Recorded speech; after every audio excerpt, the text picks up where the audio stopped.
This is FightFans Radio.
Welcome.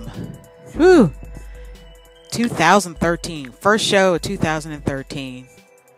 Pretty effing excited about this. I am Eric Lewis, the host of the FanAddicts MMA Show. Today is Friday, January 4th, 2013. And I am joined by my friend and co-host, David Wolf. David, what's going on, man?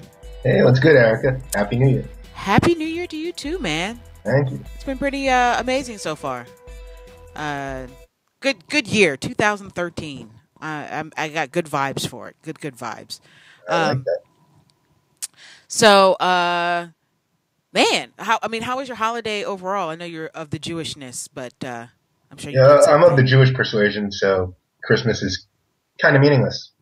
It is. I mean, I agree with you. You know, no, but I still enjoy it. But I did not do anything. You didn't do anything? Nothing? No, not at all. I actually went to see Django Unchained on Christmas Day. I saw your review on your Facebook page. You didn't seem overly impressed, even though it seems like everybody else is seriously impressed with. Well, I liked it. Django Unchained. You seem to not be impressed by it, though. I was impressed. I liked it. I don't think it's a great movie. I think it's a very good movie. Okay, fair enough. Yeah. And that's how I categorize his last three movies, actually. And I know you're big on all of them, actually, except for Django, which I haven't seen yet. But I know you like Death Proof, which you love Death Proof. I do. I love Death Proof. I like Inglourious Bastards, and I like Django Unchained. And I love Kill Bill, Volume 2 in particular. I love Jackie Brown. I love Pulp Fiction, and I love Reservoir Dogs.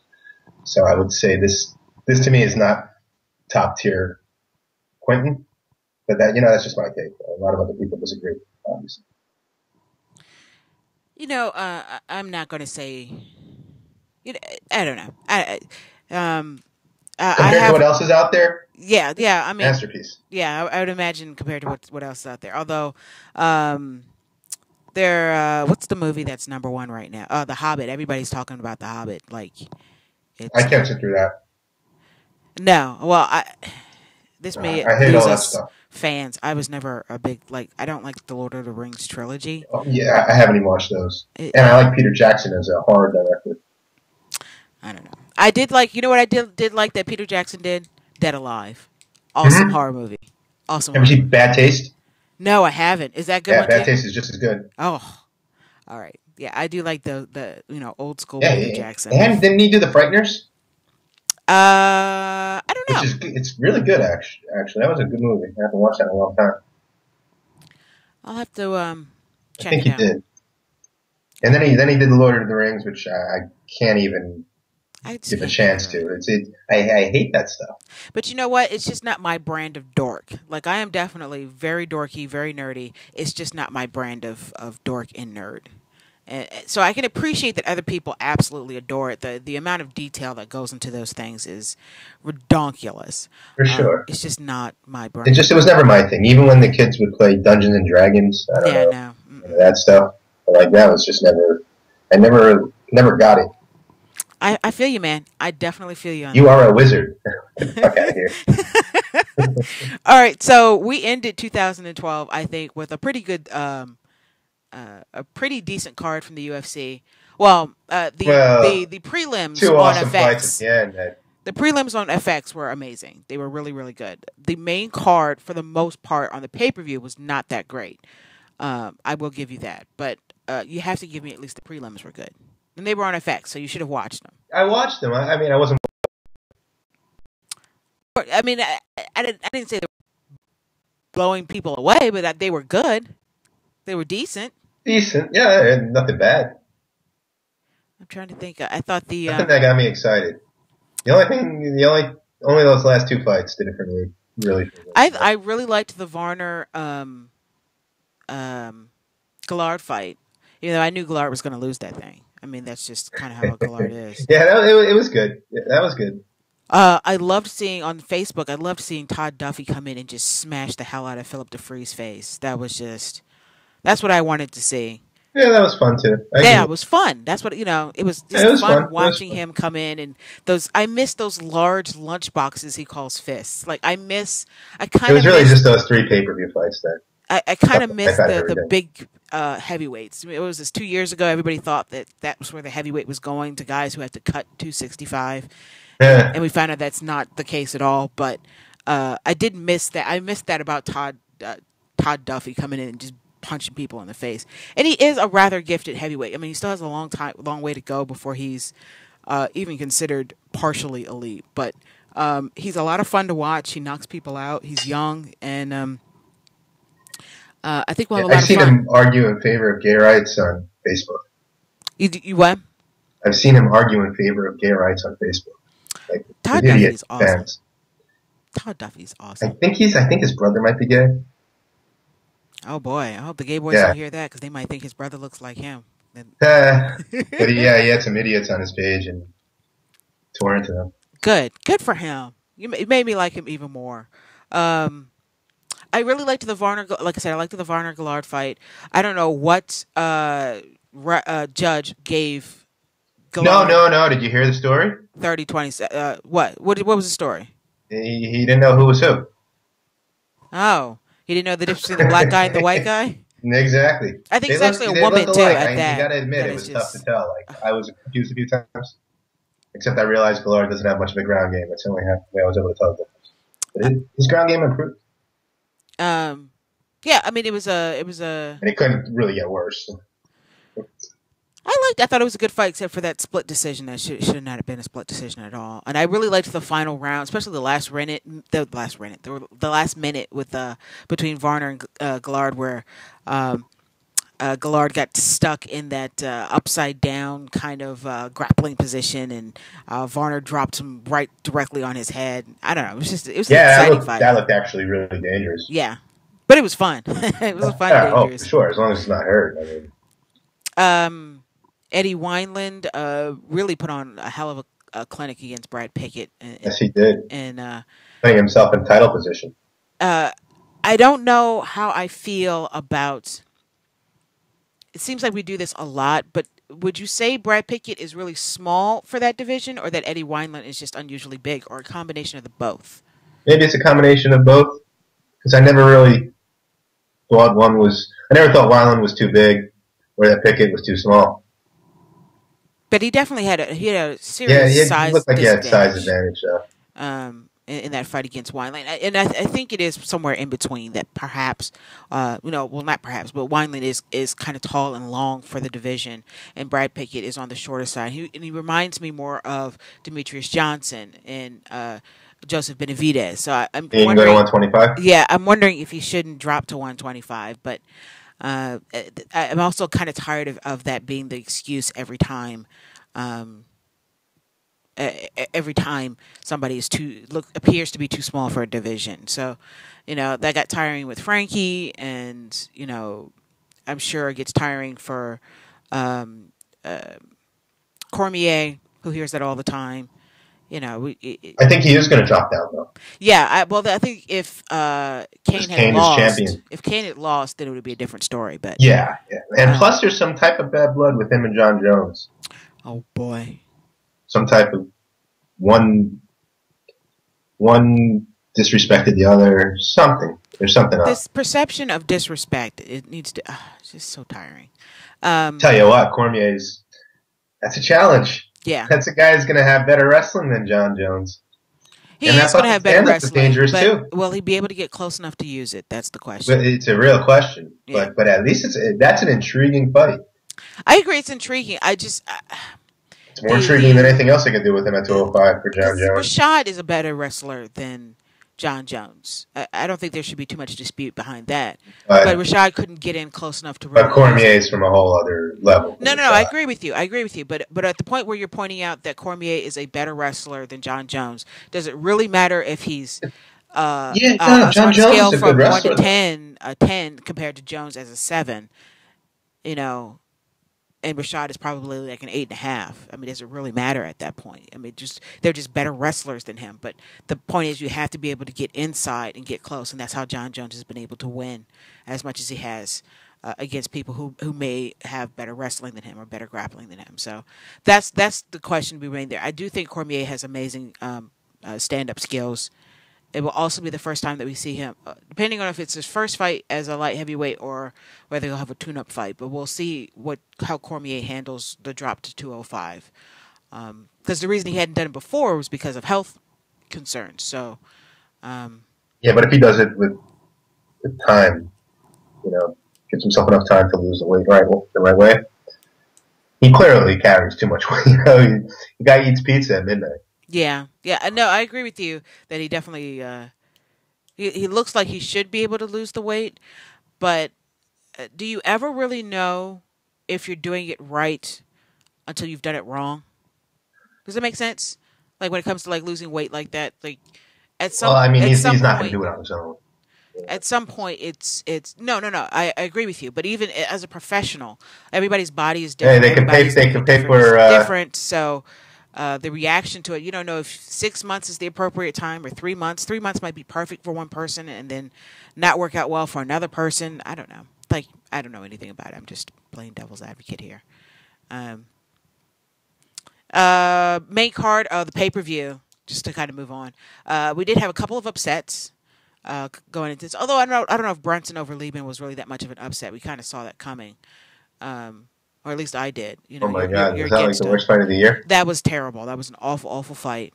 To be honest with you, you're absolutely the first 3 fights of the pay-per-view were terrible. I thought Derek Brunson and Chris Lieben was a bad card or a bad bout. Okami putting on a grappling clinic against Belcher would have been great if at any point we felt like Okami was trying to actually end the fight, which he was clearly not. Who called that one? I called it. You did. I mean, I love Alan Belcher. I think part of that is wrestling is just going to be such an issue for guys. If you don't have solid wrestling up underneath your belt, I think it's of all the things to have in MMA. There seems to be a universal agreement that having wrestling as a base is probably the best base to have in MMA. But if you don't, if you're in your late 20s or early 30s and you're trying to pick up wrestling, I would wager that it's probably the hardest discipline to pick up later on in life. It's just so hard and so grueling. And I just don't know if Alan Belcher can overcome another guy with that kind of grappling. If it had been a guy who was 50-50, Okami by no means is 50-50. He's like 80-20, 80 grappling and 20% striking. It would have been a more competitive fight, but Okami is suffocating with his wrestling, and as a fan and as somebody who was being forced to actually watch the fight and record what was happening, it was terrible. It was just really bad. It was just really bad, and it was obvious that Belcher had the serious advantage on the feet, which I would never ask any fighter to fight outside of his comfort zone for my entertainment. That's just retarded. But I would. For my entertainment? You bet I would. I mean, secretly behind closed doors. In Japan. That's what we do. But that's Japan. We're supposed to be impartial. That's pride. That's true. Philippou upset Tim Bosch after a really nasty eye poke. I think I called that as well. You called an eye poke? I called Philippou. Did you really? Yeah, didn't I?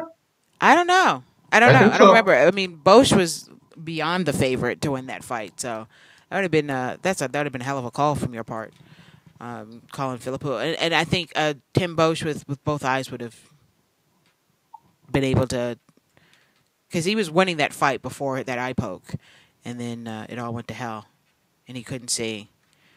I don't know how kept thinking, how do we like, I'm actually going to do something. I am doing nothing. Let me point that out right now. I am doing absolutely nothing. But I will complain about the fact that everybody gets poked in the goddamn eyeballs. And that means that something needs to, do we need like finger caps or something? I don't know. You know, like little fleshy finger caps, like little finger condoms. Finger condoms. That's what we need. Finger condoms. What do you think? Is that going to act as protection? Well, at least to help people from getting like even more serious eye injuries. At least you won't have like the nail actually scraping against your eyeball. It's just condom. Lubed up, ribbed for your pleasure, condom. Stuck in your eyeball, condom. I really like it. To make the fight game, to make MMA even more erotic than it already is. Oh, even more homoerotic. Let's add condoms to the guy's fingers. That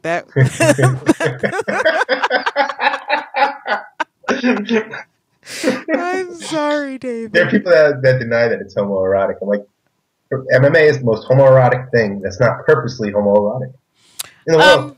I don't know. I think football, if MMA and football aren't tied for it, then oh, come on, MMA, they're naked. But in MMA, they're not purpose. Like in football, the quarterback is literally resting his hand on his center's taint. Like he is literally putting the back of his hand on that warm part. He's looking for it. It is a part of his regimen. And every time they snap the ball, his hand is resting there comfortably, just a touch in the taint. And then when they've done a good job, you don't really see fighters do that a whole lot. You don't really see them do the whole ass grab thing.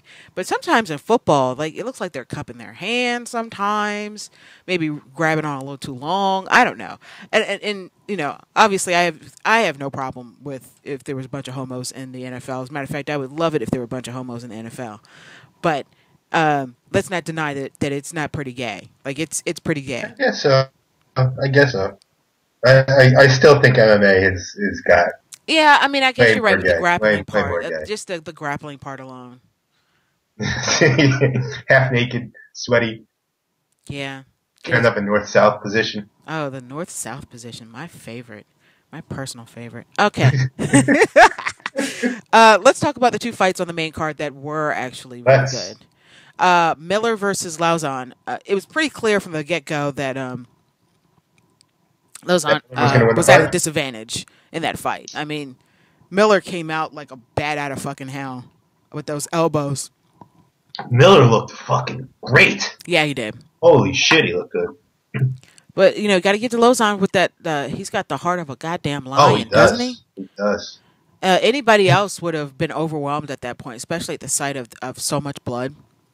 Did you see his comment, though, afterwards? No. He's a smart guy, and I can totally relate to this. He said, look, I don't want to have wars if it means I'm not going to remember my name years down the line.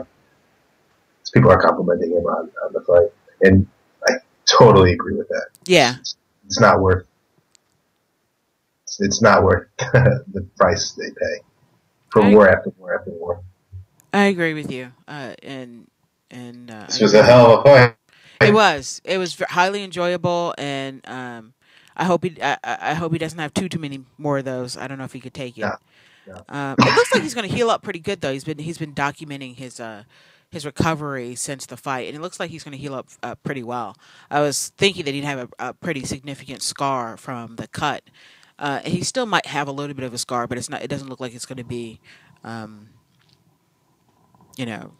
disfiguring in any way, shape, or form. So good on him for that. So that first round was definitely Miller just beating the shit out of Lauzon. The second round, all three judges gave it to, or one of the subsequent rounds. I can only assume that it was either the second or the third round. The first round I thought was pretty solidly Jim Miller. What round would you have given to Joe? Erica, I was having trouble with the alternative means I was using to watch this fight. So the second and third rounds, I can't really give a can't really give assessment. I can't give a fair assessment. It looked to me like Miller was winning every round, but I did not see the full rounds in the second and third round. Let's see what Fight Metric has to say, because I was there. I was doing stuff, but The perils of not paying for UFC. Always just happen at the worst possible time. Yeah. Let's see. UFC 155. Full disclosure, of course, I work for FightMetrics, so I am only using this as a means of looking at hard data to possibly figure out what round the judges would have given Joe in this fight. I'm not saying that these are the end all be all of deciding a fight. It seems to be a Adelaide Bird. That's her name. That keeps effing shit up, right? Or is that Patricia Morse? There's a lot of female judges. I didn't realize there were that many female judges. There's 2 in the Miller and Lozon fight. They do not have like a round by round breakdown. Let's see.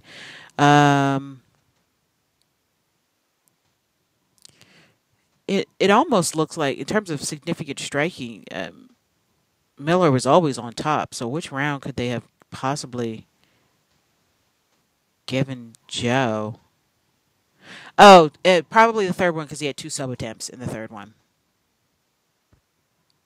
So I would imagine that you would give the round to the guy who is actually trying to end the fight. Right? Maybe. I mean, I would. I mean, maybe You scored a 29-28? Maybe this is why I would never be a judge, but I would give more weight to the guy who's actually trying to end the fight rather than just impose positional will. Not that that's what Miller was trying to do at all, because it wasn't. And Miller was obviously trying to end that fight, but you know, that seems to be a dispute in a lot of fights. I think a guy trying to end the fight constantly through 3 rounds should get the leg up over the guy who just kind of tried to coast to the end. But that's just my personal opinion, and probably why I'm not a judge. That, and I'm too lazy to actually go through the process. That is also probably why I'm not a judge. Also. So, Velasquez and Dos Santos. Holy shit. First off, I'm going to say I told you so. David and I told you also. We told everyone. We did. We predicted this, right? We told everyone what was going to happen. To the T. And there were a lot of people still sticking with Dos Santos. I was reading stuff that it was a mismatch. Oh, please. Oh, come on, people. It was a mismatch in the end. It was. Not the way they thought. So let me ask you your thoughts on a few specific things during the fight. The first one being, did you see it being that much of a one-sided beatdown from Velasquez as it was? Rounds 2 through 5, absolutely. The first round, no, I could not have seen Velasquez tearing him down like that in the first round. But I thought if it got out of the first round that Junior Dos Santos has always slowed down, and Cain Velasquez never slows down. Although even here he was getting tired, but it was a ridiculous pace. And so, I'm not surprised by the trajectory of the fight as it went on. I am surprised that it happened immediately. So my question for you is then, speaking about the fight slowing down after the first round, I think we all kind of expected it to, but it seemed like Velasquez had an adrenaline dump after the first round because he slowed down considerably after the first round, more so than I think I've ever seen him get tired in a fight. And same thing with JDS. I did expect JDS to get tired after the first round, but he seemed more than just a little bit tired. He seemed almost exhausted by that second. Well, he got punched right in the button. I'm not sure he ever recovered from that in the first round. Yeah, no, you're right. That he definitely, almost by the same punch that put Velasquez down in their first fight. Yeah. So that'll work to tire you down itself. Now, yeah, Cain slowed down, but I thought he kept an incredible pace and he just was relentless. Even though like he was very sloppy in his technique, but it just wears on you, and it's dirty boxing, and he was just all over JDS the entire time. Just not giving him time to breathe. It's really tough to deal with, especially, these are big guys, and Cain just does not let up.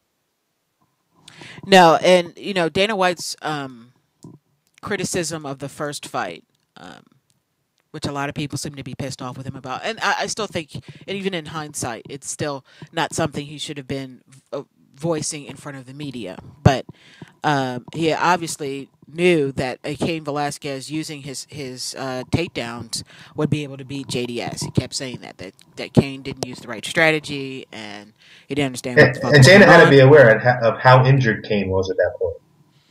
Yeah, and none of us were. It just seemed like a lot of dumping of blame because he thought the fight should have gone a different way. But now he's got his Mexican champ back, so he's got to be happy. He's got to be pretty pissing happy. Why do you think that Dana White seemed to be so in favor of getting Cain as the champion again? Other than, well, maybe that does answer my question to you, but I won't answer it for you. I think Cain was really resonating with Latinos, and that's the audience that Dana wants to reach. And I think he wants to try to use Cain to break into the Mexican market, which is, boxing is huge in Mexico, and MMA really isn't. But I think Dana believes, and probably correctly so, fighting is fighting, and if you have someone you can look up to, if you have someone that's a model for you, you can maybe make inroads into Mexico itself. Which is interesting because, Junior Dos Santos, of course, is Brazilian. And Brazil, UFC's a hotbed in there as well. But I think UFC is already established in Brazil in a way, there's really no presence in Mexico. And with Cain, I think you could try to break into that market. Yeah, and that was actually what I was alluding to as well. Is that capturing that Latino market seems to be Dana White's white whale right now. And it's there. They're there for boxing, so the potential is there for MMA as well. MMA is so exciting. Yeah. When you really, you have some boxing diehards that won't give it a fair chance. But if you're a boxing fan, most boxing fans that have given it an opportunity, you fall in love with it. Because boxing can be great. Boxing is still one-dimensional. Yeah, no, and that has always been my problem in getting into boxing, is that I'm so used to the different facets of MMA. Sometimes it's hard for me to really get into boxing, which I need to do better at, being a better ambassador to the to other combat sports. So, David, Cain Velasquez, who should he be fighting next? He just literally chewed up Junior Dos Santos and spit him out. And the UFC has got to be salivating about JDS Cain Velasquez 3, because that is definitely going to come within the next year or so. It has to. Well, it might come next. It depends on what happens with Reem against Bigfoot. If Reem beats Bigfoot, Reem's getting the next shot. He absolutely should. That's the fight that'll draw the most money. And at that point, Reem he'll have earned it in some way. If Reem loses to Bigfoot, then I think they'll go with JDS again. Right. Yeah, who else would there be other than... You don't go with Bigfoot. You're not going to go with Reem. No. Who else would there be besides Overeem and going back to JDS? There really isn't anybody who's made enough noise. But this was such a dominant performance. I'm like, to me, this shows you what a long fight's going to be like between the two. So if Junior Dos Santos could connect early, maybe it can happen. So I guess, if they fought 10 times, I think Cain would probably win 8 of them. Yeah, it was such a dominant performance. First you fight had between them, a card that was 50-43. Think about giving an immediate rematch to a guy who was so dominated. Granted, he won the first fight. But he won the first fight in a fluky way. He didn't dominate Cain for 5 rounds. And really, he could never dominate Cain for 5 rounds. Right. JDS has to make some real adjustments. If he gets an immediate rematch, I think the same thing's going to happen again. He's going to have to get some more gas in his tank, actually. Because if he doesn't tag Cain early, you're going to have to last. Looking at SB Nation's heavyweight rankings, and we can take Cormier out of the picture already. Frank Mir, definitely not there. Oh God. Big Nog, I think he's close to being completely done. We don't want to see Cain Velasquez. Oh my God, that would be a massacre. Like you never. Bigfoot Silva, yeah. We've already seen the massacre there. Yeah, Roy Nelson. I don't think Roy Nelson would be anything other than a punching bag. Roy Nelson might be the most interesting one out of those names. If Josh Barnett moves to the UFC, I think that would be an interesting fight as well. Although I don't expect it to be much of a different outcome. Kane will wear him down in a minute and a half. And Stefan Struve seems to be the only other guy in the top 10 that they have on their website that's been, winning. So, and Stefan Struve would just get, it'd be the police. You have 3 elite fighters there, really, and that's it. Yeah. Kane, JDS, and Reem. And then they're really separated from the pack. The rest of that pack, and I don't know. Maybe Stefan Struve will become a monster. He's still young.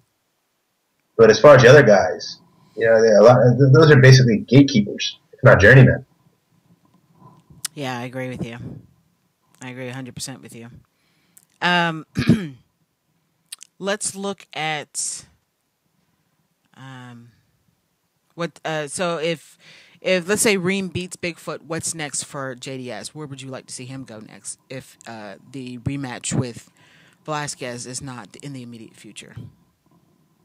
I haven't considered that seriously. I'm hesitant to suggest him because I think it's sort of more a name than someone with the ability to be competitive. But maybe Frank Mir, did they fight yet? No. What? Huh? JDS and Frank Mir? They did fight? Yeah, that was JDS's only title defense was against Frank Mir. At 146. I already forgot that fight. Okay. Yeah, well, it didn't last. I don't know. Stefan Struve, maybe? He already knocked out Stefan Struve, didn't he? Roy Nelson? He already beat Roy Nelson. He already beat Roy Nelson. Yeah, it's kind of... I don't know. I don't know either, man. I don't know either. This has got... Maybe Cormier. If Cormier's going to fight at heavyweight in UFC, maybe let Cormier fight JDS. Wow. I mean, it's a fight that I would like to see, but after... You know what, though? That's problematic, because if Cormier wins, you kill the contender while not creating one. Yeah. Yep, you're absolutely right. So let's, I don't know. real quick... that's that heavyweight division. It really is... It's not... It's like the heavyweight division years ago. You have a couple of guys there that are really at the top of the game, and then there's everyone else. And it's one thing that I love to think about when it comes to the heavyweight division. Out of all the other divisions, we've had this conversation amongst ourselves at Fight Metric. Anybody who is challenging for the title after having previously been champion, any other weight division, it rarely ever goes back to that person. There's the example of GSP after he lost his title to Matt Serra. And, of course, BJ Penn reacquired the lightweight title. But other than that, there have not been too many examples of people not in the heavyweight division who have reclaimed their titles. But the heavyweight division, that happens, it seems to happen quite a bit, where the title can leave a champion's hands and then go back to it. And that's what's very exciting about the heavyweight division, is that it's anybody's game at any moment. I mean, we look forward to fights. We look forward to Anderson Silva defending his belt. We look forward to George St. Pierre defending his belt. But in the back of our mind, do we really think that it's going to change hands? No. But the heavyweight belt, it's possible. It is right there. And that's what happened here. I mean, there were people that were swearing up and down it was going to be the same fight as the first one between JDS and Kane. And we see that it's anybody's. Why would you think that? Like, for what reason? When you know the guy, both of them were injured. What would make you think that there's going to be another one-punch knockout in the first round? You know how people are, David. You know just as well as I do that some people just, they have a favorite fighter and they stick with them. Or, they don't like to go with hypotheticals, because it was a hypothetical. Hypothetically, if they had both been healthy, would JDF still have won? I mean, there are a lot of people that would just rather go with the He might have. That can always happen, but you can't count on that happening. Yeah. And it's ridiculous to say, well, I think he's gonna land a shot in the 60 seconds into the fight, and that's how he's going to win.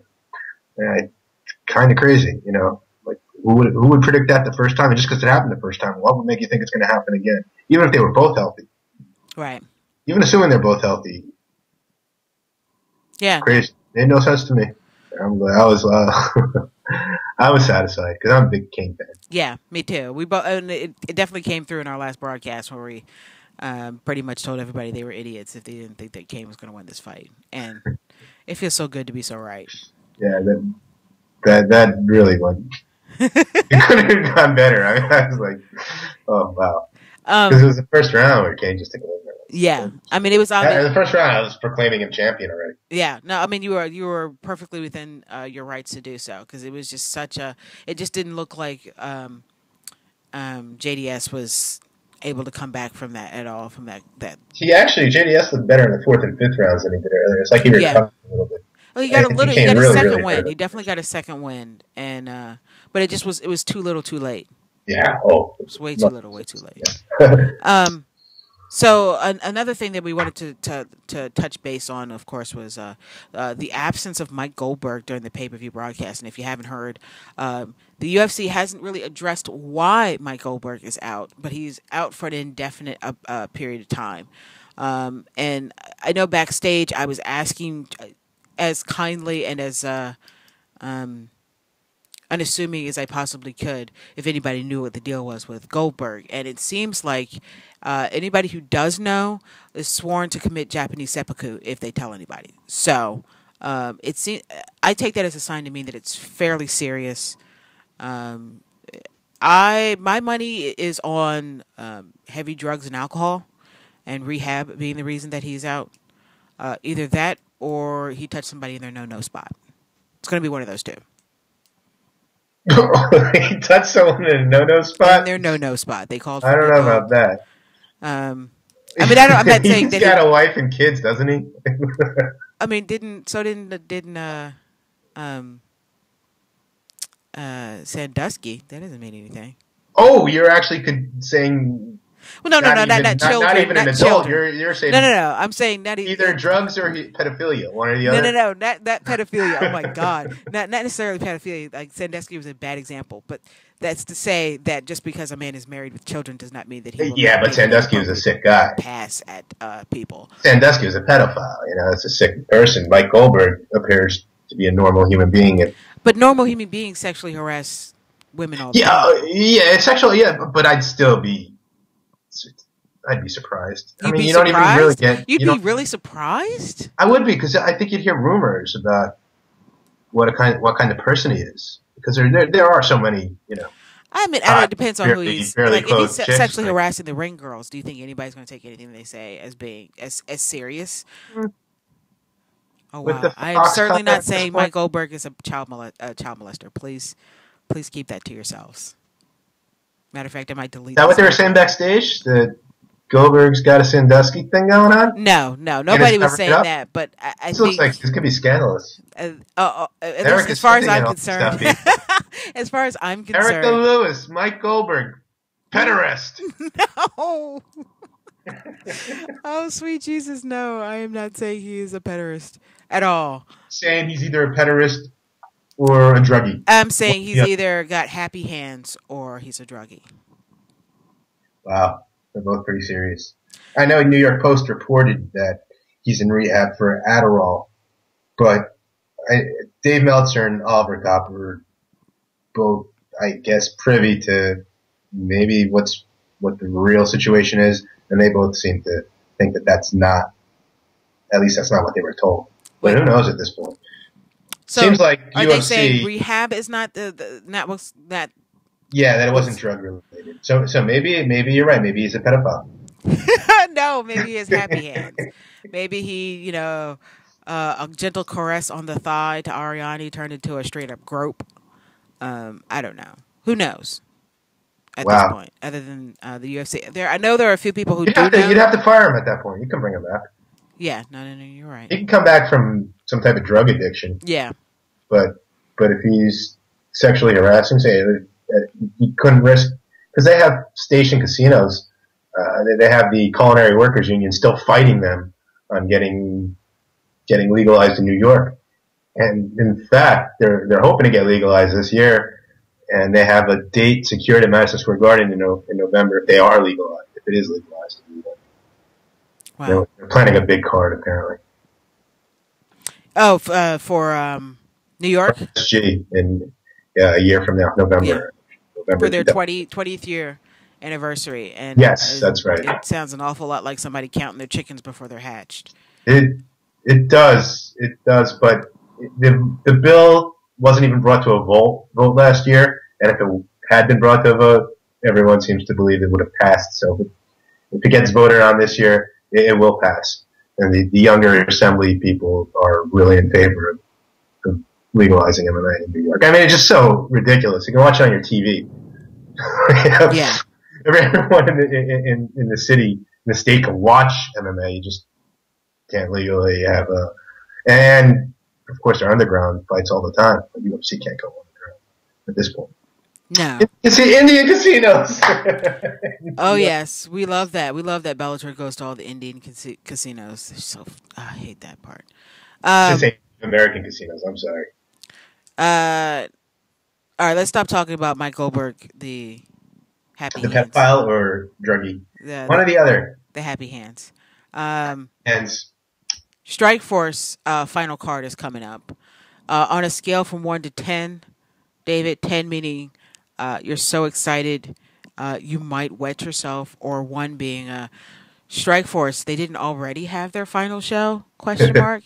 Where are you? 2.5. Okay, so you know that they didn't have their final show, but you're not sure if you care whether or not they had their final show. Yeah, and I'll watch it if it's on. I thought you were getting rid of Showtime. What'd you say? I thought you were getting rid of Showtime.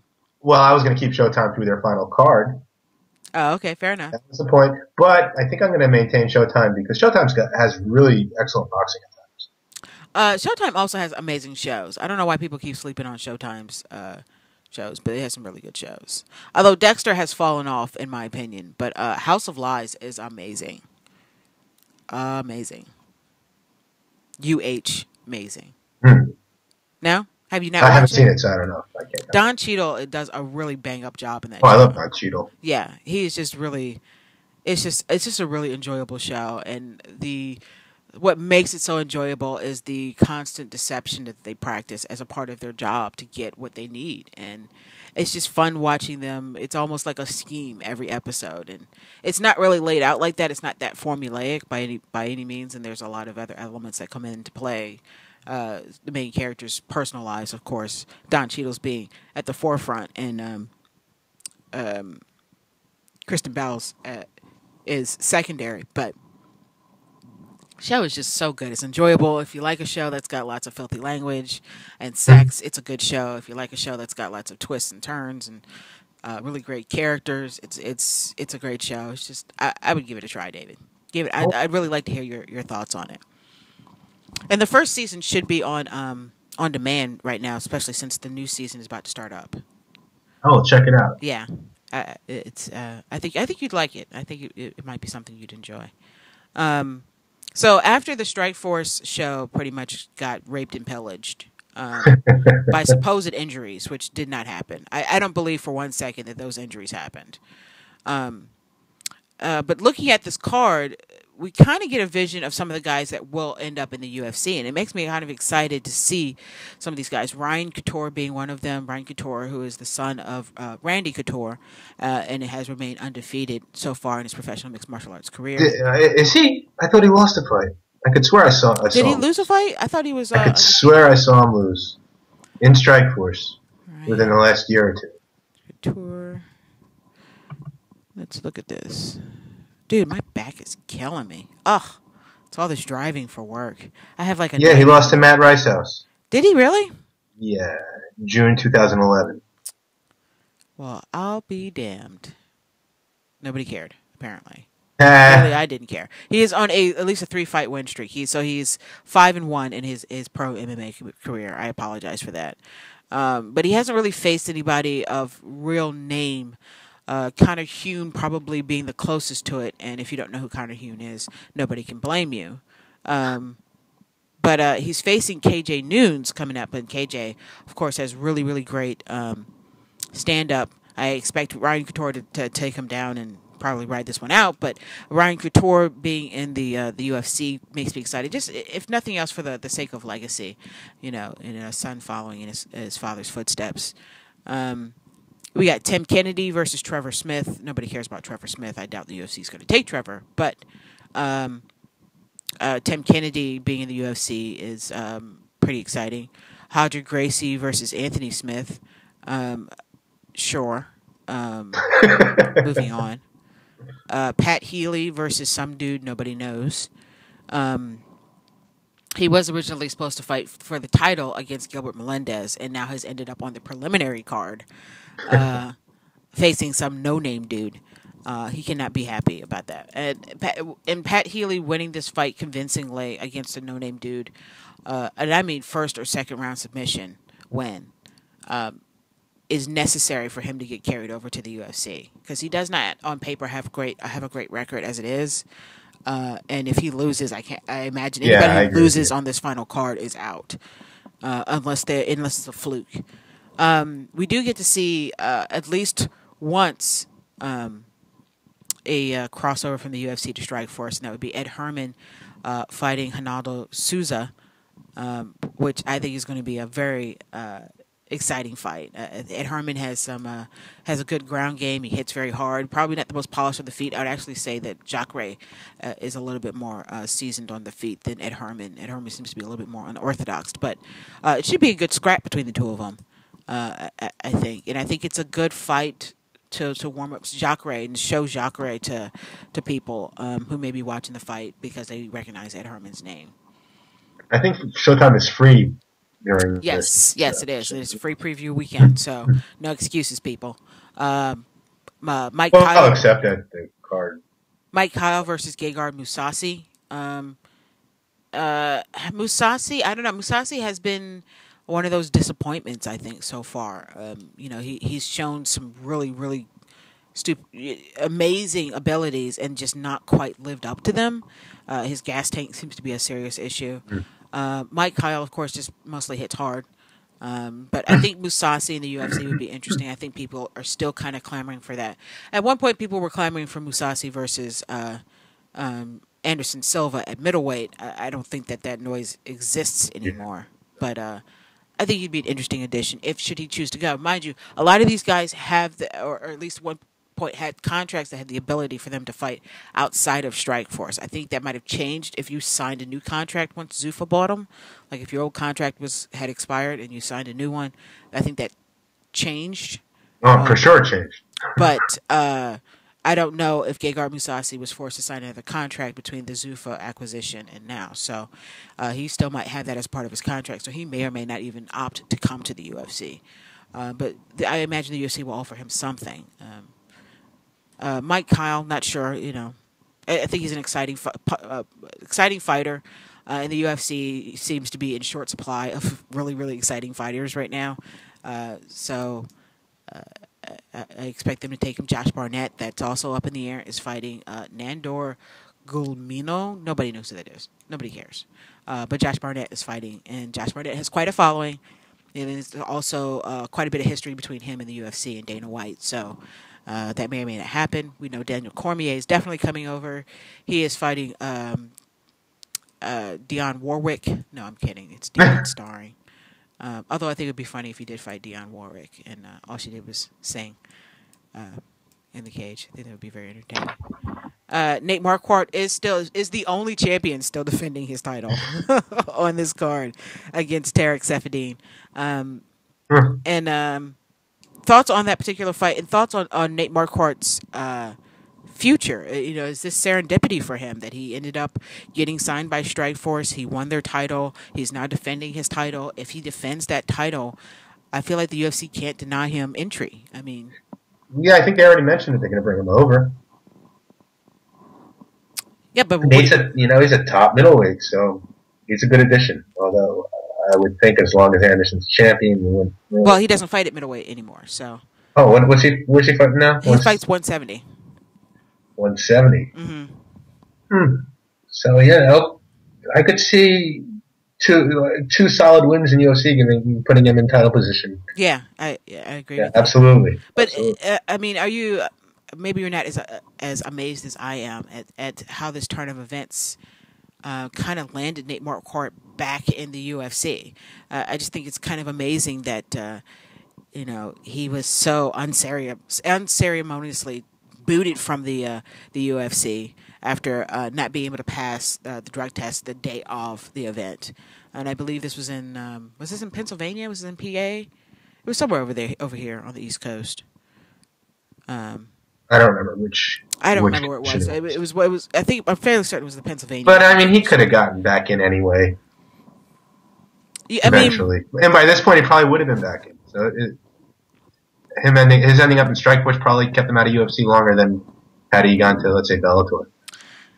I don't know if I agree with that. Only because he seemed to linger about for so long, especially with Bama. Because originally, remember, he was signed with Bama, and he was signed with them for about a year. And his fight that he was supposed to have with them kept getting canceled, so that him and his manager had the contract canceled so that he could seek out other places. I would be surprised if Bellator didn't express an interest, but Marquardt probably knew that he would have a harder time getting into the UFC coming from Bellator. And then he ended up in Strikeforce. It just seemed to be kind of like I don't know. I'm very happy for him, though. I'm very, very happy for him. I'm at the end of the day, I'm just very happy that he. Hope he doesn't fail a drug test. Yeah, that would be real irony there. That would suck. That would really suck. But I expect him to put on a hell of a performance against Saffiedine. I think he's just a better fighter overall, and I think it'll be a good little scrap. And you're looking for something free to watch next weekend because we don't really have a whole lot of choices in terms of MMA next weekend. Go for it. We also have.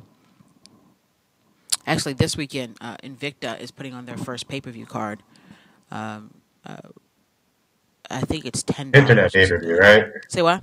Internet pay-per-view. It's internet pay-per-view, yes, okay. Yes. You will not be able to turn onto your TV and look at it. It is 2013, people. You want to watch it on your TV, you can just hook it up to your TV. But it is a pay-per-view. Starts at 8 p.m. online.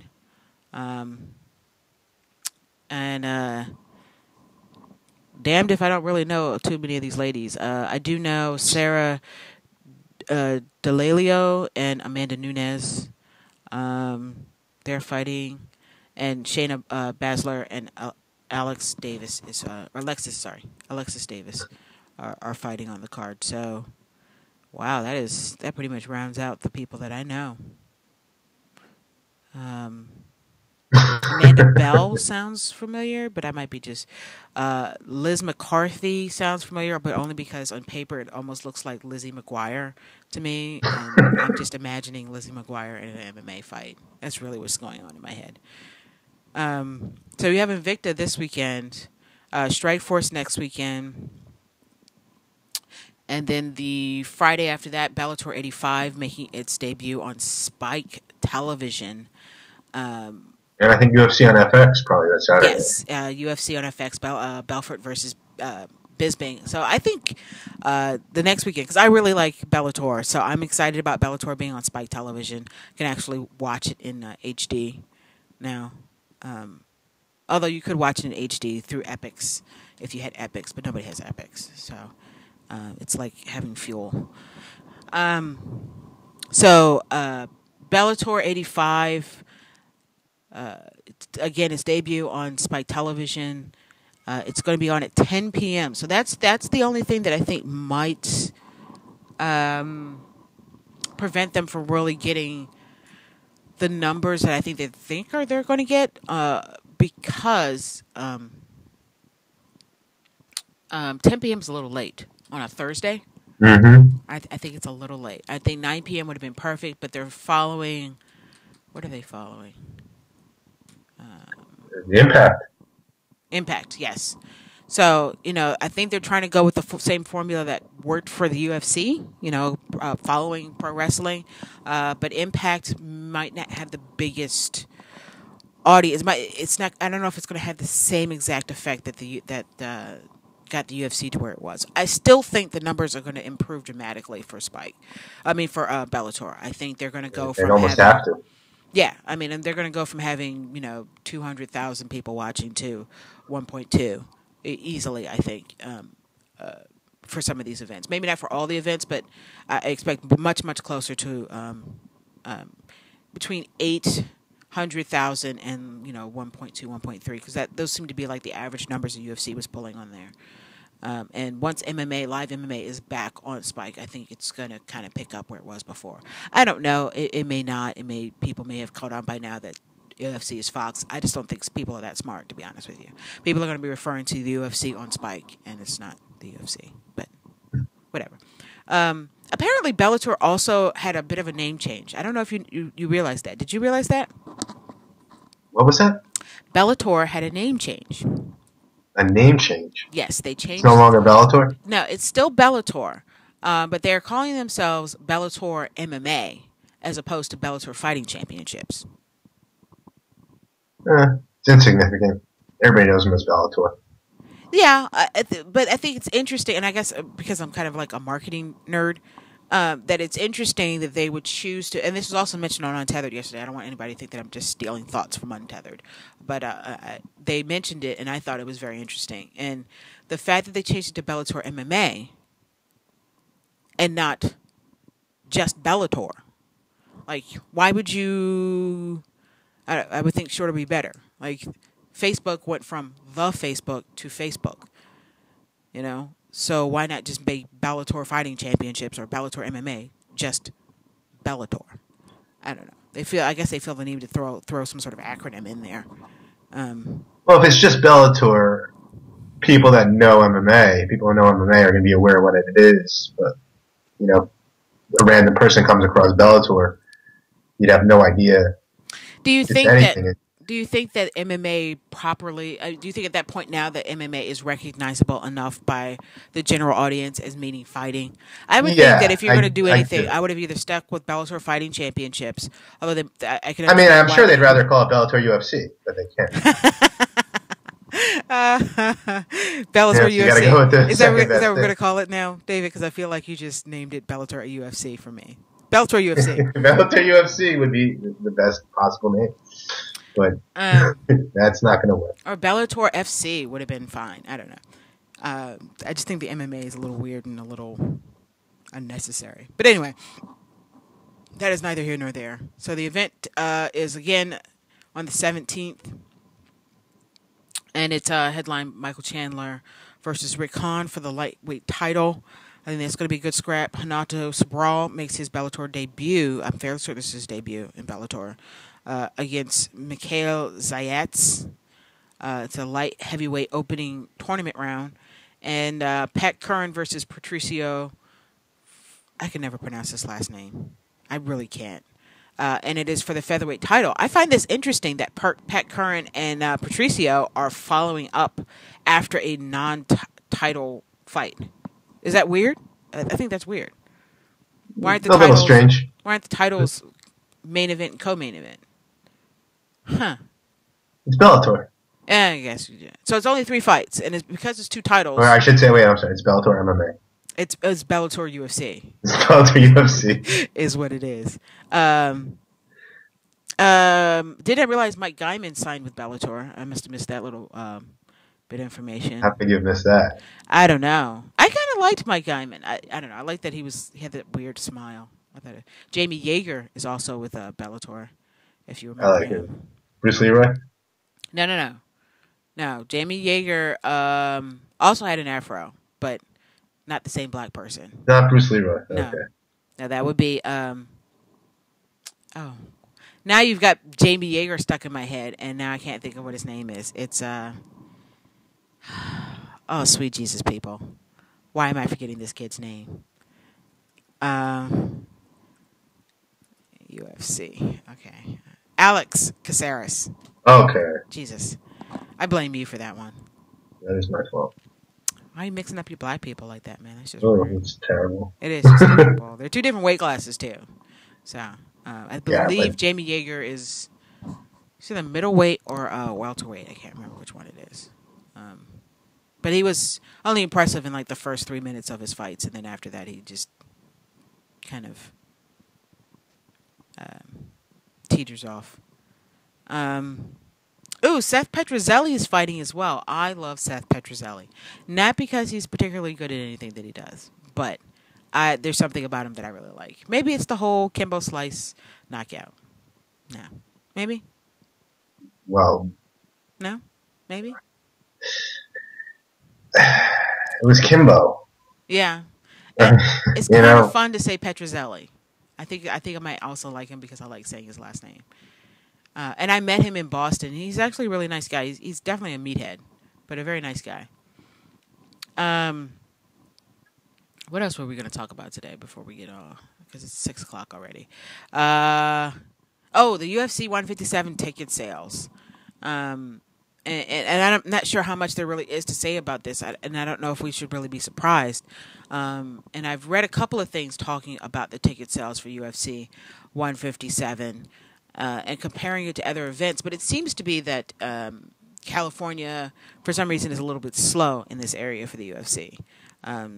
So I don't know how we should take that. I mean, should we really take this as being a sign that Ronda Rousey can't sell tickets for a pay-per-view as the main event?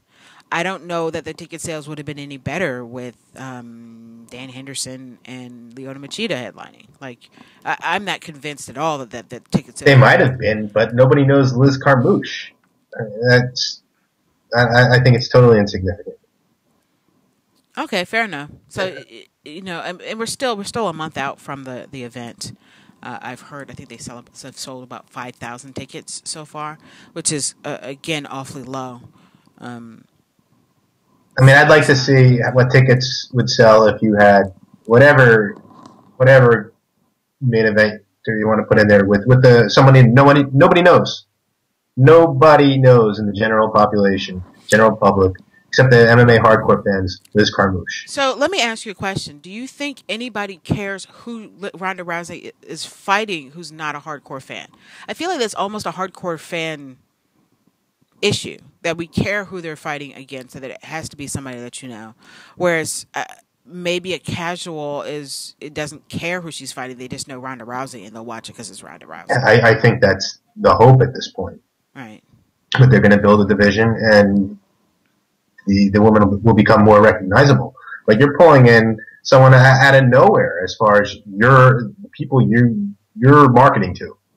This is a main event like no other main event that they've had. I mean, you're talking about someone that they hasn't even fought for UFC, including Rousey. Rousey's been on the strike force, but nobody knows Liz Carmouche. You're selling this completely on Ronda Rousey. Right. Completely, and no one's gone through that. John Jones hasn't had that. Nobody's had that. Yeah. And the same thing with the pay-per-view buys. Let's see what happens if Ronda Rousey goes up against Cyborg, because that's going to do better than all these guys do in lighter weight classes. It's going to do better than anyone except John Jones and George St. Pierre at this point. Ronda Rousey against Cyborg after this. I would bet on that. Okay. All right. I bet Ronda Rousey Cyborg could do 500,000 buys. Unless we have a terrible upset in this fight. Yeah, it's not going to happen. Yeah. I mean, yeah. Okay. It's not going to happen. Getting an arm bar in about a minute. What's going to happen? I did see Liz Carmouche at this event. She was promoting the fight at this event. She looked very nice. She was dressed up and her hair was done and she looked good. She looked good. I was going to say, Liz, you look good, girl.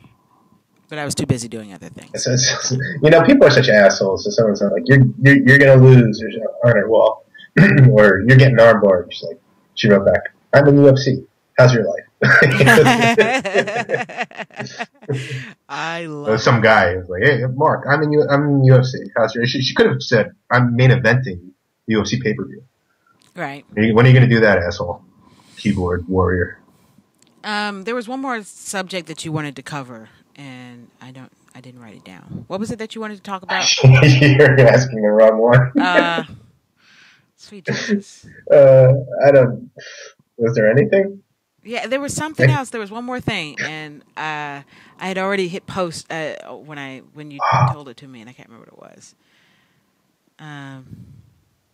Wow. Did it have something to do with Dana? Yes, it did. Okay. Yeah, Dana White saying that Anderson Silva is going to defend his title Yes. 3 times before the super fights.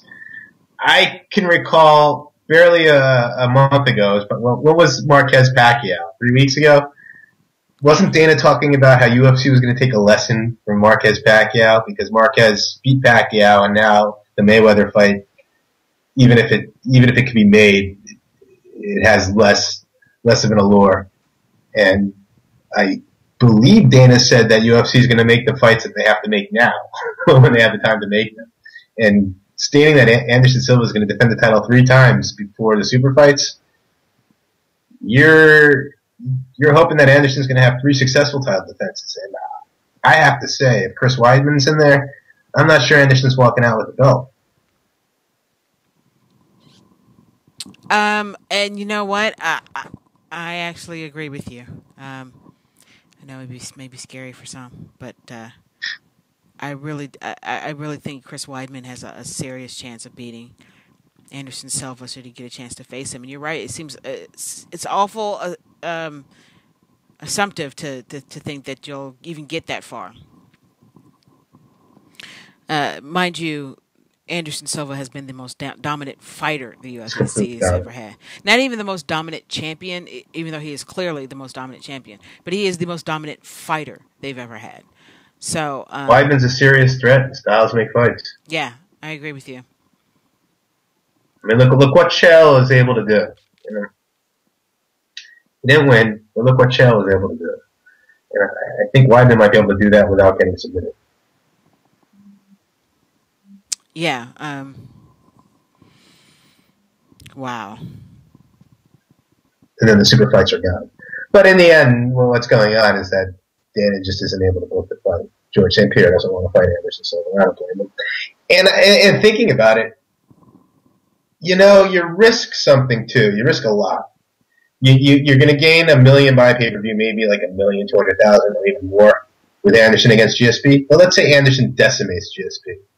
Is GSP still the same draw when he goes back to 170? Yeah.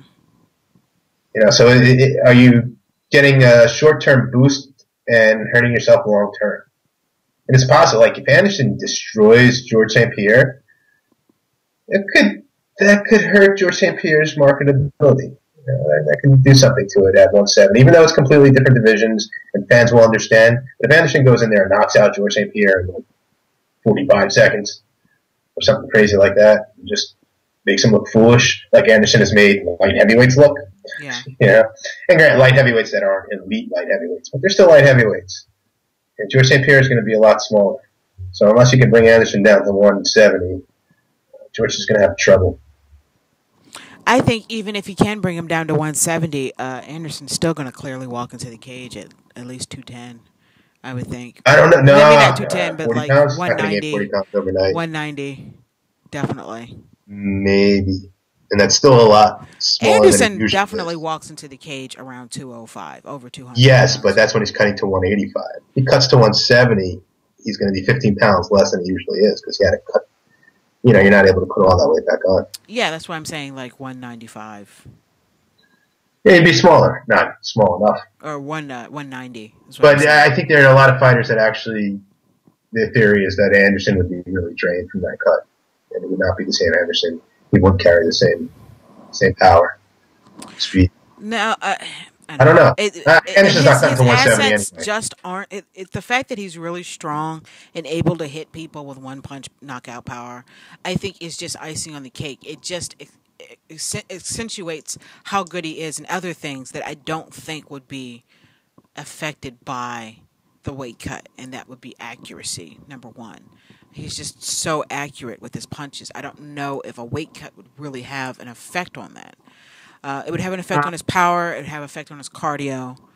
But I think his ability to have great timing and accuracy would still be there. And I think that's a problem for George St. Pierre, who kind of relies heavily on being the superior grappler, which I think he would be. But if he gets hit by Anderson Silva, I don't know, man. I think it's a problem. I don't know. Generally is. I'm not as in love with the idea of the super fight between Anderson Silva and George St. Pierre as a lot of other people. But, you know, hey, who am I? Who am I? I am just a simple, humble fan. It would be exciting. I would totally be into it, even though I think the outcome is, a foregone conclusion. But I would still be into it. We need at least one "that's what she said" joke. I don't know if there's anything else. I think I'm kind of spent. Is there anything else that you wanted to? Nah, there's not. It's been a slow. We were lucky we had this UFC card because other than that, it's Christmas, New Year's, slowest time of the year. Yeah. Not really that much going on. So this is our first broadcast for 2013. I'm looking forward to what the rest of the year holds for us. I have a feeling 2013 is going to be an amazing year for us. And I mean that both as individuals and the show and FightFans Radio. I feel good things happening. 2012 was a bit tumultuous for me at times, and it's not that life is going to be super easy in 2013, but I'm feeling positive. 2013 has started off really well for me so far. That's awesome, and that's a big part of it. And I have a job now. I have monies, so now I can put some monies and stuff. So we're going to be having some new perks on FightFans Radio soon because. Hear that, folks? Damn it, I can afford it now. They'll be hitting me up for money though, people. It's not going to happen. So, Erica, can I borrow? And we're closing out the show. Thanks again, David, so much for sticking it out with me. Not that that's a poke at anybody whose name may be Justin and or Kohi. But we love Kohi, and we do. Hopefully he'll come on and do some guest stuff with us really soon. That's it for me. And if not, he can go fuck himself. Yeah.